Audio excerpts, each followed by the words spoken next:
আবির কপট রাগী স্বরে বলল, টাকা নিলে নিবি, কিন্তু তোকে ছোঁয়ার আগে অনুমতিটা আমার থেকে নিতে হবে, কথাটা মাথায় রাখিস। আবিরের কথা শুনে মেঘ হতভম্ব হয়ে আছে। কাজল টানার চোখে কয়েক মুহূর্ত বিভোর হয়ে তাকিয়ে রইল আবির। অকস্মাৎ বন্ধ করলো, জোরে শ্বাস ছেড়ে মৃদুগামী কণ্ঠে বলল, এভাবে তাকাস না মেঘ, তছনছ হয়ে যাব। মেঘ ঘন ঘন পল্লব ঝাপটাল। আবির আর দাঁড়ালো না, মাথা নিচু করে মুচকি হেসে ঘরে চলে গেল। এদিকে মেঘের অবস্থা কাহিল, জ্ঞান হারাতে হারাতেও হারায়নি। মেঘ রুমে এসে ড্রেসিং টেবিলের সামনে দাঁড়ালো। মেঘলা আকাশে আবির যে রংধনু হয়ে উঠেছে। মন খারাপের মৌসুম দু একটা কথা বলে মনটা তোলপাড় চালায়। আবিরের তীক্ষ্ণ চোখের চাহনি, তীব্র অধিকার নিয়ে বলা এক একটা বাক্য। টালমাটাল মেঘ। দীর্ঘ সময় নীরবতা ভেঙে মেঘের মনে মনে বলতে লাগলো, পুরুষ হাঁসটা আবির আর মহিলা হাঁসটা মেঘ হলে কেমন হবে? একদিন তাদের বিয়ে হবে, ছোট্ট একটা সংসার হবে, তারপর তাদের ঘরে আলো করে একটা রাজকন্যা, না হয় রাজপুত্র আসবে। উফ বলেই মেঘ লজ্জায় দুই হাতে নিজের মুখ ঢেকে ফেলল। ব্লাশ ছাড়াই দুই গাল দুটো টকটক লাল দেখাচ্ছে। চাই অসার মেঘের চিবুক নেমে গলায় ঠেকলো। মেঘ লাজুক হাসি গায়েব হয়ে গেল। মনে পড়ে গেল সেই রাতে ছাদের ঘটনা। মেঘ মনে মনে ভাবতে লাগলো, আবির ভাইয়ের দেবদাস রূপ দেখে বোঝা যায় ওনার মনে অবশ্যই কেউ আছে, কিন্তু সে কে? সে কি এখনো আবির ভাইয়ের মনে সবটুকু জুড়ে আছে? মালা আপুর সাথে বা ওনার কি সম্পর্ক? আমার সাথে তো এত খারাপ আচরণ করে না, তবে মালা আপুর সাথে এমন করেন কেন? তাছাড়া আমি যে বুঝে না বুঝে ওনাকে নিয়ে ভাবছি, এর পরিণতি কি হবে? আবির ভাই আদৌ আমাকে নিয়ে ভাবেন কিছুক্ষণ, নাকি শুধু বোনের চোখে দেখেন? কিছুক্ষণ পর মেঘ স্বাভাবিক হলো। আয়নার সামনে দাঁড়িয়ে আনমনে চুল আঁচড়াচ্ছে। তানভীর পাশে রুমে ঢুকেছিল। হঠাৎ মেঘকে দেখে ঠাট্টার স্বরে বলল, এত আয়না দেখিস না বোনু, তোর মতন পেতনি রূপে আয়না ভেঙে যাবে। আবির গর্জে উঠল, তবে প্রকাশ করার আগেই মোজাম্মেল খান হুঙ্কার দিল, তানভীর, আমার মেয়েকে পেতনি বলার সাহস হলো কি করে? তানভীর দাঁত দিয়ে জিভ কেটে বলল, সরি। তানভীরের কণ্ঠ শুনে আদি মিম সালাম করতে এসেছে। মেঘও গিয়েছে সালাম করার জন্য, কিন্তু তানভীর বুঝতে পেরে দৌড়াতে শুরু করে। মিম জোর করে ডাকলো, ভাইয়া তুমি যেখানে যাও সালামে কিন্তু দিতেই হবে। তানভীর উঠানের মাঝখানে দাঁড়িয়ে বলল, সালামি দেব, কিন্তু একটা শর্ত, তোরা আমাকে সালাম করতে পারবি না। আদি সহসা রাজি হয়ে গেল, বলল, আমার সালামি হলেই হবে। তানভীর একে একে সবাইকে সালামি দিল। মেঘ মুখ ফুলিয়ে দূরে বসে আছে। মিমাদিকে সালাম দিয়ে তানভীর মেঘের কাছে গেল।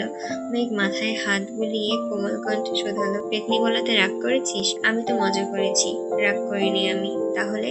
তোমাকে গতকাল একটা কথা বলেছিলাম, তুমি কথাটা ভুলে গেছো, তাই মন খারাপ। কোন কথা? ঘুরতে যাবা বলেছিলাম যে। হ্যাঁ যাবো তো, খেয়েই যাবো না? মেঘ উত্তেজিত স্বরে বলল, সত্যি বলছো? সত্যি যাবে? হ্যাঁ, পাশের গ্রামে মেলা বসেছে ঈদের, সেইখানেই যাব। আচ্ছা। আবির আর তানভীর ড্রয়িং রুমে বসে খাচ্ছে। মেঘরা আগেই খেয়ে নিয়েছে। মিম, আদি আর মেঘ একসঙ্গে বসে বন্যাকে ভিডিও কল দিল। ওদিকে বন্যা, হৃদ দুইজনেই আছে। বৃষ্টি আপু শুধু হাই হ্যালো বলেই চলে গেছেন। কথা বলতে বলতে এক পর্যায়ে মেঘ তানভীরের দিকে ক্যামেরা ঘোরালো। তানভীর তখন স্যান্ডো গেঞ্জি পরে। বন্যা তানভীরকে দেখে থতমত খেয়ে চোখ সরিয়ে নিল। তানভীর হাত দিয়ে নিজের শরীর ঢাকার চেষ্টা করলো। বন্যার দিকে এক নজর দেখলো। সাদামাটা মেয়েটা আজ বেশ সাজগোজ করেছে। তানভীরের দেওয়া জামাটাও পরেছে। তানভীর মুচকি হেসে মৃদু স্বরে বলল, ঈদ মুবারক। বন্যা তাকাচ্ছে না। পাশ থেকে হৃদ বলে উঠল, এটা আপনার ঈদের সাজ? হৃদের কথা শুনে আবির হেসে ফেলল। আবির হতাশ ভঙ্গিতে বলল, বেচারা সেজে কি করবে? হৃদ শোধালো, পাশে কেউ কথা বলছে? মেঘ ক্যামেরাটা আবিরের দিকে ঘুরিয়ে তৎক্ষণাৎ সরিয়ে নিল। স্বাভাবিক কণ্ঠে বলল, কেউ না। না, আমি স্পষ্ট শুনেছি, কেউ যেন কি বলল। মেঘ পুনরায় বলল, কোথায়? কেউ নেই। আবির গুরুগম্ভীর কণ্ঠে বলল, জলজন্ত একটা মানুষ বসে আছে, অথচ কি সুন্দর করে বলছে কেউ নেই। মেঘ যে আবিরকে দেখাতে যাচ্ছে না, এটা তার কথাতে স্পষ্ট বোঝা যাচ্ছে। আবিরও তেমন কিছু বললো না। কিছুক্ষণ পরে আবির ফোন বাজতে শুরু করলো। মেঘরা তখনও ওইখানেই উপস্থিত। আবির মেঘের দিকে তাকিয়ে ক্ষীণ হাসলো। কল রিসিভ করে মোলায়েম কণ্ঠে বলল, ঈদ মোবারক। ওপাশ থেকে মালা বলল, ঈদ মোবারক। ঈদ কেমন কাটছে? আলহামদুলিল্লাহ। তোমাদের? খুব ভালো। মামি কোথায়? সাকিবরা কোথায়? ভিডিও কল দাও, তোমাদের দেখি। মালা আদুরে গলায় বলল, এক্ষুনি দিচ্ছি। মেঘ এতক্ষণ মনোযোগ দিয়ে ফোনে কিছু করছিল। আবিরের ফোন আলাপ শুনে ভ্রু কুঁচকালো। মালা ভিডিও কল দিতে আবির ফোন হাতে নিয়ে কথা বলতে বলতে রুম থেকে বেরিয়ে গেল। উঠানের শেষ প্রান্তে গিয়ে দাঁড়ালো। জানালা দিয়ে স্পষ্ট দেখা যায় মিমরা মেঘের ফোনে ছবি দেখছে। মেঘ একবার ফোনের দিকে তাকাচ্ছে, একবার আবিরকে দেখছে। আবির হাসি দেখে মেঘের মেজাজটা খারাপ হয়ে যাচ্ছে। সেই দিন মালার সঙ্গে রেগে রেগে কথা বলছিল দেখে মেঘের বিরক্ত লাগছিল। আবির আজ হাসি মুখে কথা বলছে। এতটা রাগ হচ্ছে মেঘ নিজেই বুঝতে পারছে না কি হচ্ছে। দুপুরের পরপরই আবির ঘুরতে বেরিয়েছে। তানভীর এক কাজিনের সাথে বাইক এনেছে। সেটা মিম আর আদি উঠেছে। মেঘ আবিরের সঙ্গে একই বাইকে উঠেছে। যেতে যেতে মেঘ হঠাৎ ডাকলো, আবির ভাই। আমাকে কেমন লাগছে বললেন না? আপনার দেওয়া জামাটা পরেছি। আবির চাপা স্বরে বলল, ভালো, কিন্তু মালাকে আজ বেশ কিউট লাগছিল। মেঘ কপাল গোটালো, নিজেকে সংযত করে বলল, আপনাকে আজ খুব সুন্দর লাগছে। পাঞ্জাবিটাতে সুন্দর লাগছে, এখনো ভালো লাগছে। পাঞ্জাবিটাতেও ভালো লাগছিল, এখনো সুন্দর লাগছে। আবির শক্ত কণ্ঠে বলল, হ্যাঁ, মালাও বারবার বলছিল। মেঘ এবার ফুস করে উঠল, কিছু মনে না করলে একটা কথা জিজ্ঞাসা করব? হ্যাঁ বল। তোর কথা আমি কখনো কিছু মনে করেছি? আপনি মালা আপুকে পছন্দ করেন? নিঃসন্দেহে মালা আমাকে পছন্দ করে। আর আপনি? আবির উত্তর দিল না। মেঘ মৃদুস্বরে বলল, আপনি যাকে ভালোবাসেন সে কি করে? আবির নিরেট, আমি যাকে ভালোবাসি সে শুধু আমাকে ভুল বোঝে। একবার ভুলে যায়, বিকেলে আবার ভুল বোঝে। ভাবছি দুপুরে ভালো থাকবে। একদমই না, দুপুরে আরো বেশি ভুল বুঝে। তার চোখে চোখ রেখে আমি প্রেমের 7 কাহন লিখতে পারি, কিন্তু সেই 2 লাইন পড়তেই বলবে, হাই হাই, এ তো গরুর রচনা। মেঘ আনমনে বলে উঠল, আপনি কি ভাবছেন তাকে ঘিরে সারাটা জীবন কাটাবেন? এই ভুল বোঝাবুঝি অন্তর হওয়া দরকার। এইভাবে কতদিন? যতদিন সে আমার চোখের ভাষা বুঝবে না, ঠিক ততদিন। সবাই চোখের ভাষা বুঝতে পারে না। বুঝে না বলে এড়িয়ে গেলে চলবে না, তাকে বুঝতে হবে। এখন সে অবুঝ না। ভালোবাসা, ভালো লাগা সবকিছু নিজে থেকেই প্রকাশ করতে হবে। মেঘ ঠোঁট তুলে শীতল কণ্ঠে বলল, আমার আপনাকে ভালো লাগে। আবির মুখের উপর বলে দিল, আমি মানুষটা নেহাতি ভালো মানুষ, আমাকে ভালো লাগারই কথা। আবিরের এমন উত্তরে মেঘ নির্বিকার বোধে গেল। মেঘ ঠিক বলল নাকি আবির ভুল শুনল ঠিক বুঝে উঠতে পারল না। মেঘ আর কথা বাড়ালো না। নিজেকে খুব নির্লজ্জ মনে হচ্ছে। প্রথমবার সব চিন্তা বাদ দিয়ে আবিরকে ভালো লাগার কথা বলছিল, অথচ আবির কি বলল? মেঘ দীর্ঘ নিঃশ্বাস ছাড়লো। সহসা বাইক থামালো আবির। মেঘ জানতে চাইলো, বাইক থামালেন কেন? মেঘ বাইক থেকে নামলো। আবির নামলো, মেঘের সামনে দাঁড়ালো, অস্থির চিত্তে শোধালো, একটু আগে কি বলেছিস? বাইক থামালেন কেন? না না, তার আগে কি বলেছিস? মেঘ না বুঝার ভান ধরে বলল, কি বলেছি? আবিরের ছটফটানি চোখ মুখে ফুটে উঠেছে। ব্যস্ত কণ্ঠে শোধালো, আমাকে তোর ভালো লাগে বলেছিস? মেঘ কপাল কুঁচকে স্বাভাবিক ভঙ্গিতে বলতে লাগলো, সবাই বলে আপনি খুব ভালো ভদ্র ছেলে, আপনি সবাইকে নিয়ে কত ভাবেন, তার জন্যই বলেছি ভালো লাগে, অন্য কিছু মিন করিনি।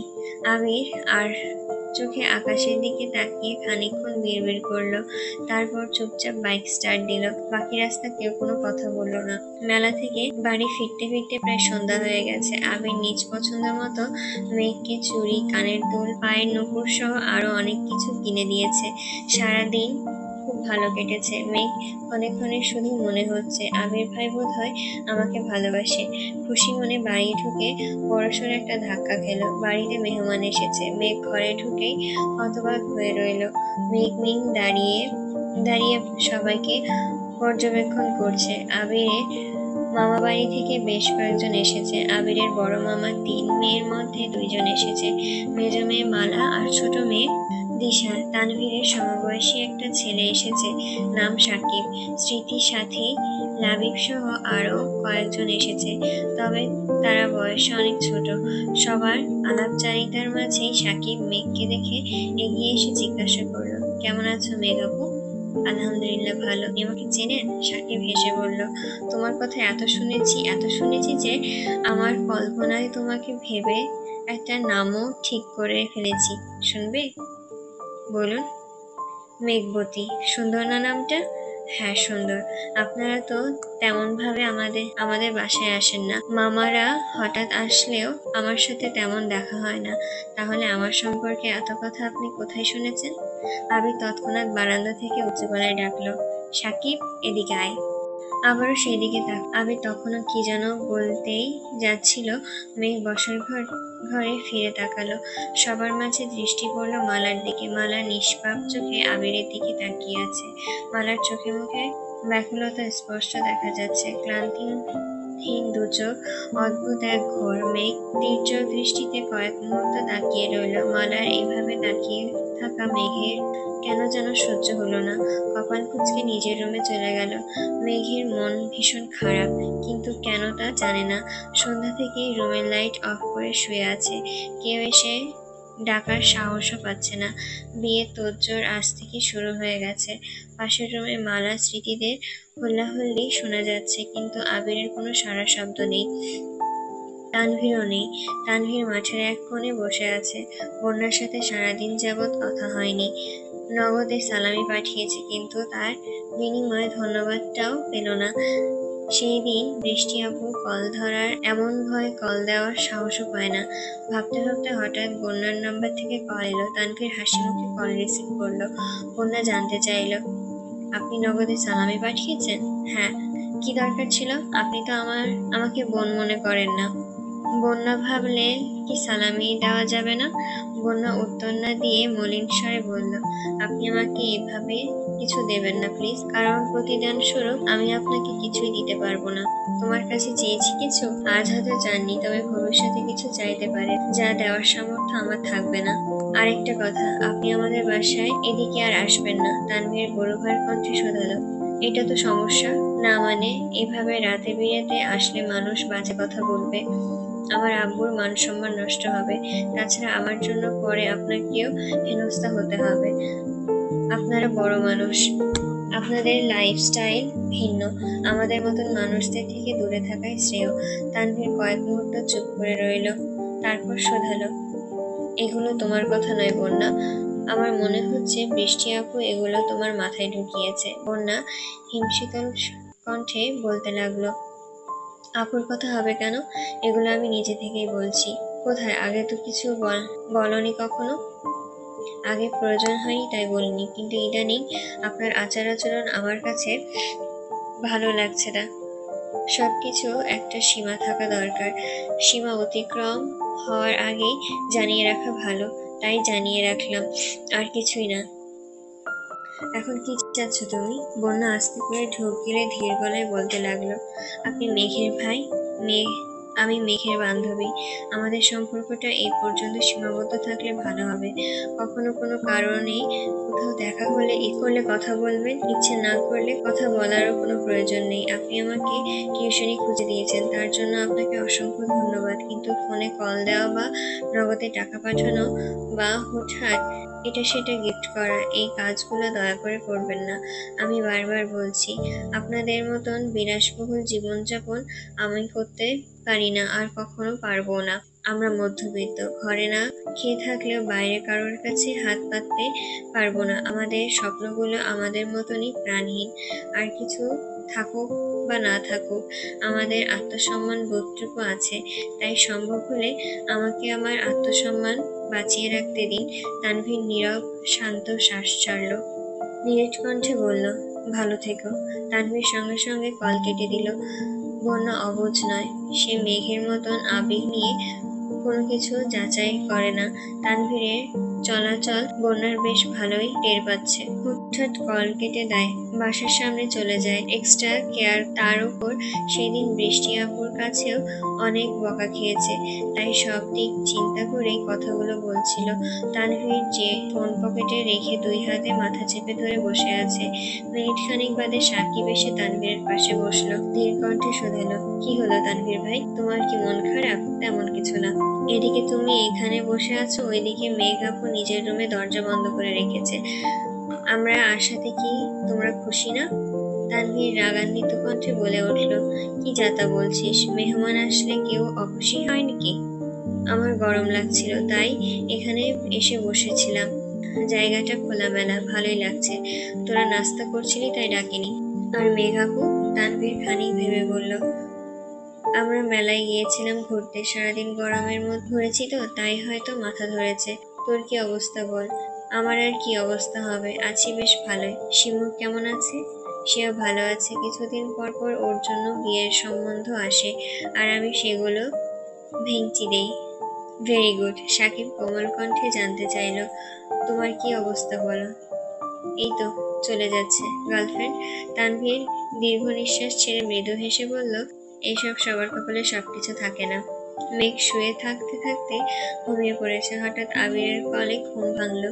ঘুম ঘুম চোখে তাকিয়ে দেখলো শুধু, কল রিসিভ করলো না। আবির আবারও কল দিল। মেঘ রিসিভ করে ফোন কানে ধরতে ওপাশ থেকে আবির বলল, তুই কি রাগ করেছিস? ছোট একটা বাক্য, অথচ মেঘের বুকে উঠল। আজ অবধি কেউ এমন ভাবে এতটা মায়া নিয়ে কথা বলেনি। মেঘ উত্তর দিচ্ছে না দেখে আবির আবারও প্রশ্ন করলো, তোর কি শরীর খারাপ? না। কেন? মালা সাকিবরা এসেছে, ওরা আমার মামাতো ভাই বোন। হুট করেই বলল আসবে, আমি মুখের ওপর না করি কিভাবে, তাই আমিও বলেছিলাম আসতে, কিন্তু ওরা যে আজকেই চলে আসবে বুঝতে পারিনি। এসব কথা আমাকে বলার কারণ কি? আমি কি কাউকে কিছু বলেছি? আপনার কাজিন তো আমারও কাজিন। আত্মীয় স্বজন বেড়াতে না আসলে কে আসবে? তাছাড়া এই বাড়ি আপনাদের, আমরাই এখানে মেহমান। মেঘের শেষ কথাটুকু শুনে আবির কপাল কুঁচকে আসে। আবির স্থিমিত কণ্ঠে বলল, আজকে তোদের আমাদের বলে ভাগাভাগি করে নিচ্ছিস? মেঘ, আব্বু চাচুকে আজ পর্যন্ত শুনিনি জায়গা জমি বা ব্যবসা ভাগাভাগি করতে, আর তুই 2 দিনের মেয়ে কিভাবে পারলি এই কথা বলতে? মেয়ে কথা বলছে না। আবির গুরুগম্ভীর কণ্ঠে বলল, তোর মনে কখন কি চলে আমি জানি না, কিন্তু আমার মনে সর্বদা একটা কথাই চলে, তুই আমার রক্তে মিশে থাকা এক বাজে স্বভাব, যে স্বভাব একান্তই আমার নিঃশ্বাসে প্রশ্বাসে চিরচেনা সঙ্গী। কেউ আমাকে বাজে ছেলে বলুক, তাতে আমার কোনো আফসোস নেই, কিন্তু তোর দিকে আঙ্গুল তোলার আগে তোকে আমার সম্মুখীন হতে হবে। আবির একটু থেমে আবারও বলতে শুরু করলো, আমি চাই তুই ওদের সামনে থাক, যেন তোকে কেউ অহংকারী বলতে না পারে। রাগ অভিমানগুলো কিছুদিনের জন্য ছুটি দিয়ে দে। ওদেরও তো ঈদ পালন করতে ইচ্ছে করে, তাই না? মেঘ ধীর কণ্ঠে বলল, ঠিক আছে। রাগ করেছিস? রাগকে ছুটি দিয়ে দিয়েছি। কখন? এই মুহূর্তে। আবির মুচকি হেসে বলল, এত ফাস্ট? আবির নিঃশব্দে হেসে বলল, রাখি। মেঘ কিছুক্ষণ পর নিজের রুম থেকে বেরিয়ে এলো। স্মৃতিরা মিমের সাথে বসে গল্প করছে। দিশা, স্মৃতি, মিম কাছাকাছি বয়সে, তাই তাদের মাঝে বন্ধুত্ব হতে বেশি সময় লাগেনি। মালা এখানে নেই। মেঘ ওদের থেকে কিছুটা দূরে এসে বসলো। নাম পরিচয় জিজ্ঞাসা করে অল্প স্বল্প গল্প করতে লাগলো। কিছু সময় পর আবির রুমে এসেছে, তার পেছন পেছন মালাও এসেছে। মালা আবিরকে কিছু বলছে, তবে আবিরের মুখ থেকে মনে হচ্ছে সে মালার কথা শোনার বিষয়ে তেমন আগ্রহ নয়।